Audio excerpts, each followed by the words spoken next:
Missing, feared murdered in Mexico. Fury and frustration over the disappearance of 43 students in a case implicating the government and gang members and reaching right to the door of the president. But what's behind this suspected abduction and killing? This is Inside Story.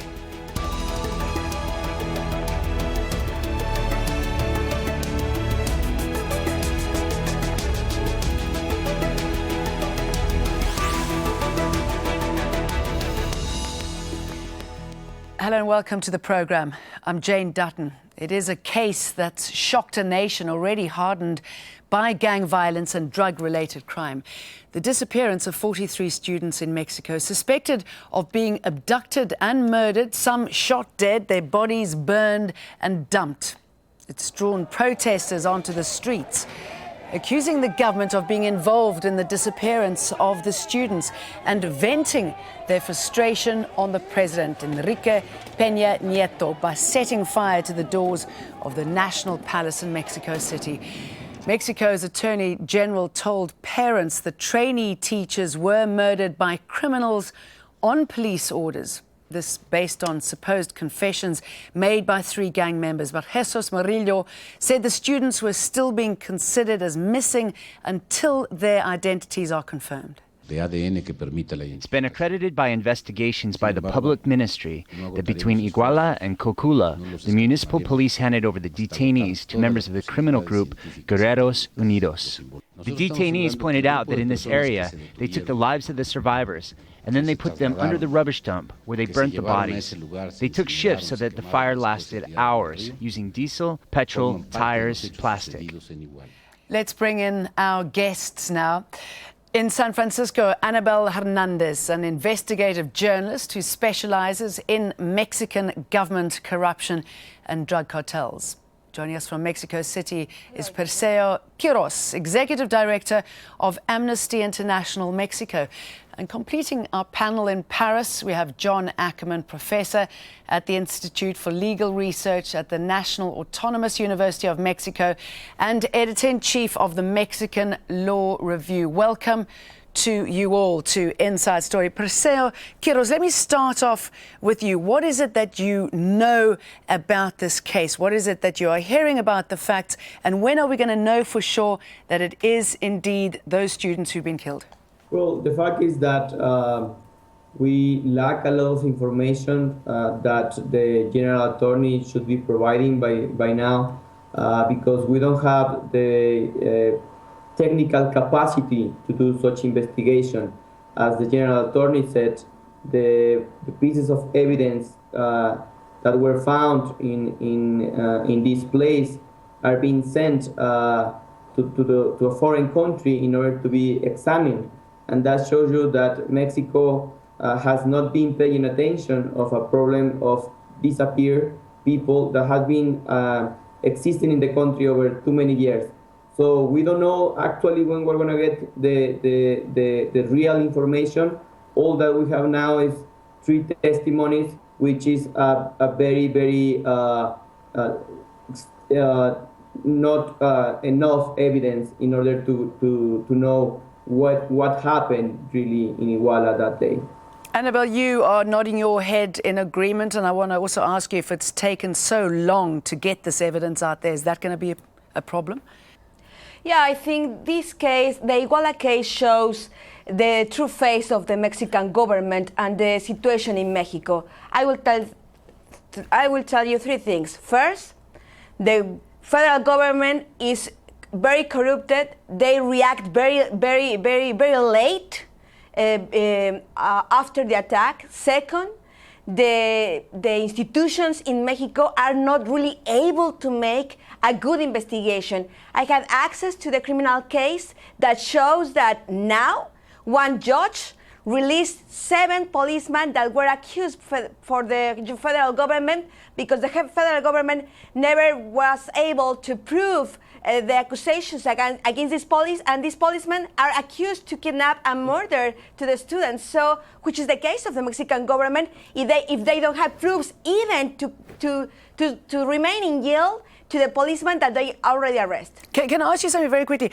You say that they don't have the technical know-how or experience to investigate these sort of cases, but we've been seeing drug gang killings for years and tens of thousands of people have gone missing or been murdered. Why is there still not the experience to deal with this sort of incident? I mean, for me, this case is not an isolated case. I mean, this case is part of all this corruption that is in Mexico. I have been investigating the drug cartels for the last 9 years. I have documents, testimonies that proves how the cartels is really inside the government, not just to inside the local government, also the federal government. That's why, for me, that is the reason for me why the government, federal government, react very late, and also why even is an army, a federal police has presence in the city, in Iguala. Even that, they didn't go to protect to the students. They let to the gangs and the corrupted local police take them away. And I think this case is not just because the government don't know or don't have the techniques to make the investigation. I really think that they don't want to. That's why the people in Mexico is very angry. That's why the protest will not came down. John Ackerman, is the government involved in this, as Annabelle suggests, and is that why it's taken so long? Is that one of the reasons it's taken so long? Yes, I agree totally with Annabelle Hernandez's analysis on this. Organized crime and narco-trafficking are federal crimes. These are crimes that need to be prevented, punished, pursued by federal authorities, both by the federal police and occasionally exceptional cases by the military. Guerrero itself is a state which has been occupied by the military and by the federal police for years, for decades. The federal police and the military are the ones who are effectively in charge of public security in Mexico. The night of the crime, during over 3 hours, there were gunshots, there was chaos, there was blood, there was death. And then for 12 hours afterwards, according to the Attorney General's report from last Friday, for 12 hours afterwards, there was an enormous bonfire in which they were burning 43 students. During all that entire time, there is a military base there in Iguala, in the city of Iguala, and they did absolutely nothing.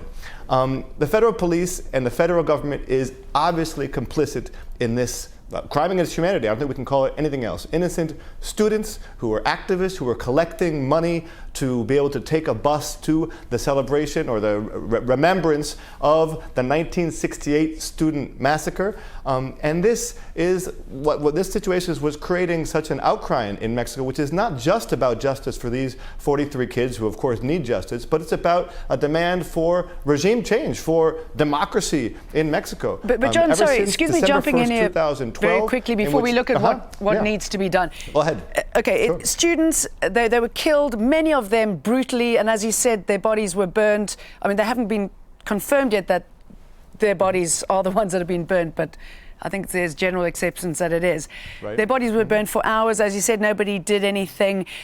Why these students? Why was it done with such brutality? What is the message? These students are part of rural teacher training schools. These are training schools which were created in the 1920s and the 1930s, which have been a hotbed for creating militant activists. This is an inheritance of the Mexican Revolution. These are students who were training to educate their communities, and they were the groups who were most powerful, one of the groups who were most powerfully resistant and protesting against Enrique Peña Nieto's structural reforms, which include the privatization of education, the privatization of oil, and a whole series of other reforms that have gone over the last 2 years. And so these students are political activists who are putting into question and challenging the hegemony of a particular political force in Mexico, and this is the result on the ground. This is why there's been so much outcry, and this is why it's gone so quickly from just seeing it as a local issue, which unfortunately in the beginning the international press saw as a local issue, but now it's very clear, and the Mexican people are making it very clear that it is a national issue. It's an international issue as well. The drug war is being funded by billions of dollars from Washington every year, and this money is being managed by a corrupt government who is using it to repress students. So message loud and clear there to anyone who wants to demonstrate what you seem to be saying. Per se, I also want to talk a bit about the way the police operate. I mean, the fact that the police took these students, handed them over to a drug gang, it makes you wonder that there's nobody there in charge who might say, hang on a second, these are young people. They could be your son, they could be your brother. Don't do this. Yeah, exactly. For many years, we have been announcing from Amnesty International that the police at all levels, it's really out of control. We recently launched a report saying that torture, for example, has risen in Mexico 600%. And the reason of this kind of violations to human rights is that there is not effective controls over any police authority or law enforcement authorities. What you have then is policemen, military agents, and police at federal and local level that do engage regularly in human rights violations, and what they do remain in impunity. So when you have such levels of impunity, of course these things can happen. This is something that we have known for many years, and that the Mexican government has done nothing about it, in spite of several recommendations of international NGOs, of international bodies, of national NGOs, of the media. So that's what happens when you don't invest really in getting rid of impunity in a country like Mexico. And Annabelle, this was all supposed to change under the president, wasn't it? I mean, gone were the conversations about the drug wars, more of a focus on building up the economy, building up the social structure of the country. What happened? Well, obviously, as I told you, this is the true face of Mexico. I mean, the case Iguala is the Enrique Peña Nieto end's dream. I mean, no more Enrique Peña Nieto saving Mexico. This is the truth. The federal government really don't have any strategy against the organized crime or any strategy to clean the institutions. There is something else, Jane, that I think is very important that the society knows. Mm-hmm. As I told you, I have access to the criminal case. All these testimonies that I have a lot of contradictions from with the official version of the government. A lot of contradictions. The government is just taking some testimonies from the drug cartels, but is ignoring all the other testimonies. And two of these testimonies said that the federal police and the army was that night also shooting and attacking to the students that night. So I think the case is not really closed. The case is just really start to open to the society and to the world. I mean, this inform that gave the general prosecutor attorney just a few days ago is just a little part of the huge case, and the government have to open all the case, all the contradictions, show all the contradictions to the society, so the society will be able to find the truth in this case. I want to talk more about the Attorney General and pick an off-the-cuff remark made by Mexico's Attorney General at a recent news conference about the missing students, which has become something of a rallying cry. Seeking to conclude the meeting, Jesus Murillo told journalists, "Enough, I'm tired." Now, the phrase, as you can imagine, has gone viral on social media, with many variations being tweeted, such as, "Enough, I'm tired of you, Murillo," and "Enough, I'm tired of corrupt politicians." Annabelle, saying something like that, I mean, firstly, the insensitivity when you think of the families and how they're dealing with this trauma, but the fact that he's prepared to tell that to Mexico and the world, what does it suggest about the way these sort of investigations are conducted in Mexico and the respect for victims? Well, what I can tell you is that the federal government in the last 4 years have created false cases just to resolve some things. For example, in 2008, create a false case against the mayors in Michoacan that is a state very penetrated by the drug cartels. The government create a case, put in jail more than 14 mayors in Michoacan, but 3 years after that, they have to release all these mayors because the government never make a case, never has really truly testimonies against them. Also, the federal government create one false case against generals, members, very high-level members of the army in Mexico. They took false testimonies from the members of the drug cartels just to accuse. Okay, I'm going to jump in here because yes, I think what you're outlining is the sort of endemic corruption and the human rights abuses. And John, I just want to ask you if the drug war, which is still ongoing, even though it hasn't been called that under the new president, is that being used to conduct human rights abuses in the country, to justify human rights abuses in the country? Yes, I think that's a correct conclusion, and this is not new. This has been happening for decades, the militarization of Guerrero in particular.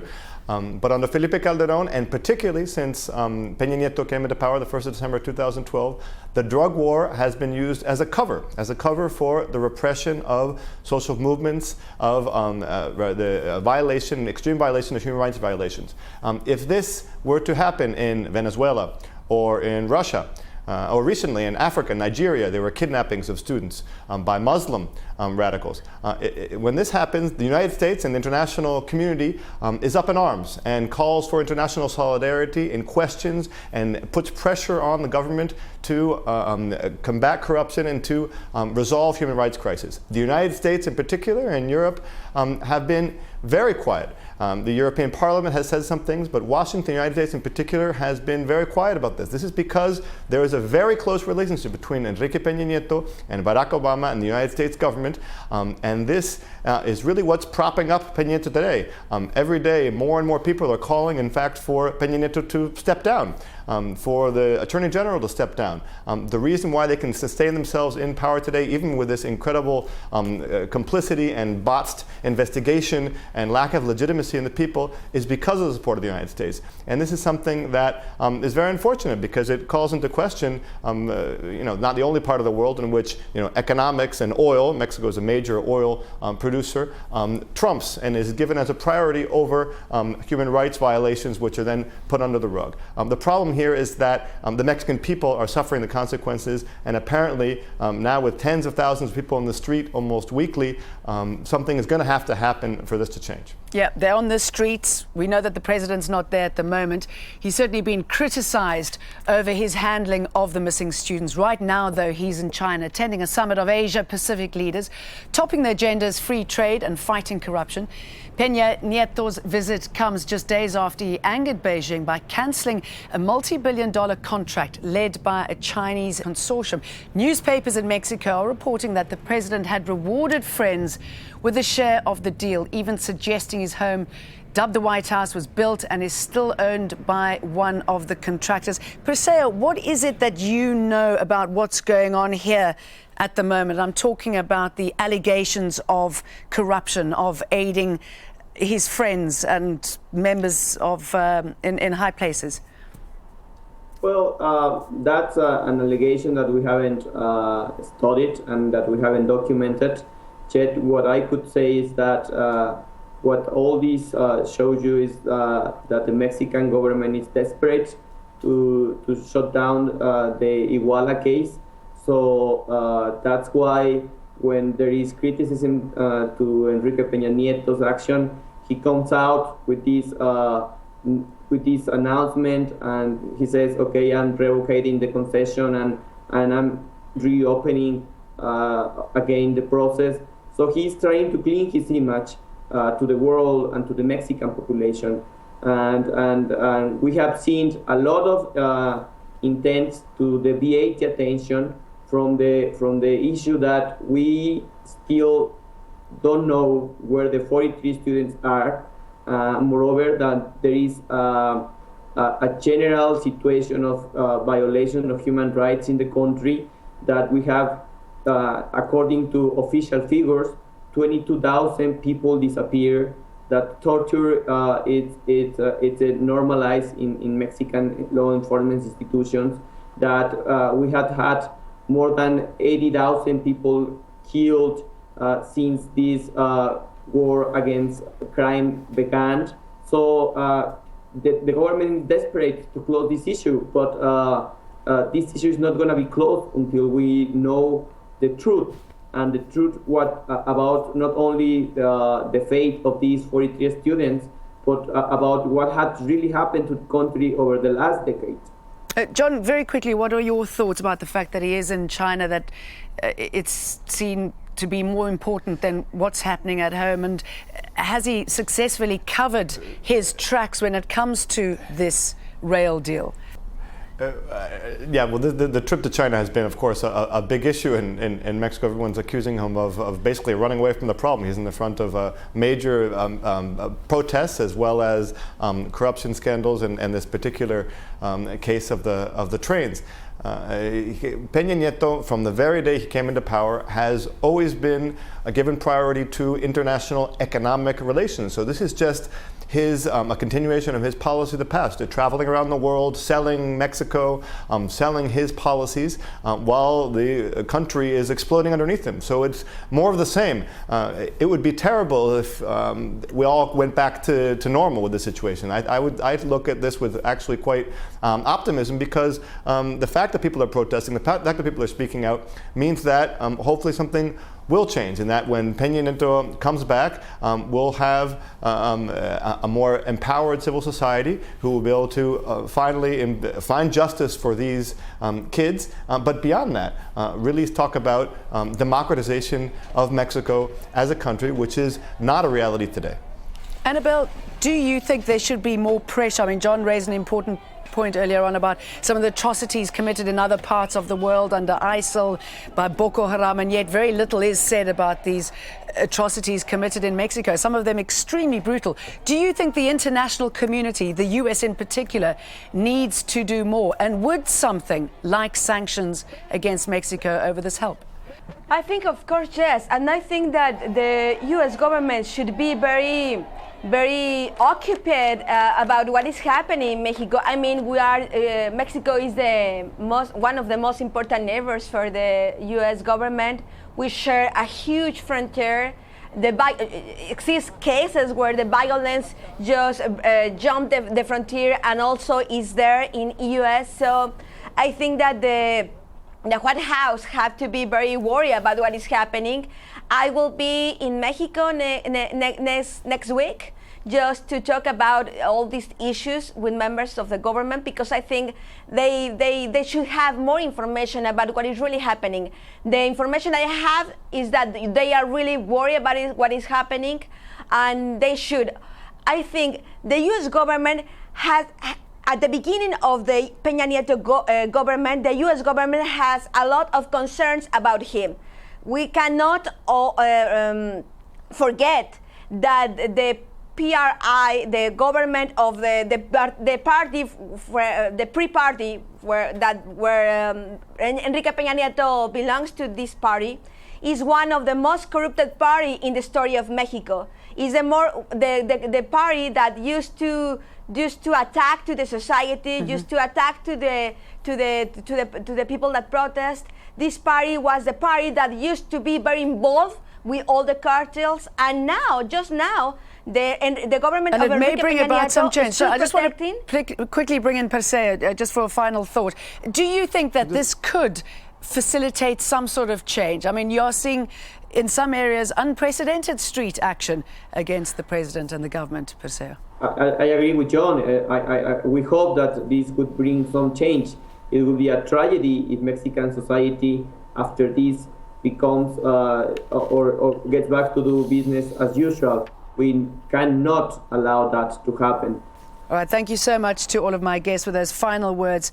Perseo Quirez, also to Annabelle Hernandez, and in Paris, John Ackerman. And do feel free to add your voice to this discussion. You can leave your comments at facebook.com/AJ Inside Story. We also on Twitter, our handle is @AJ Inside Story and mine @Jane Dutton.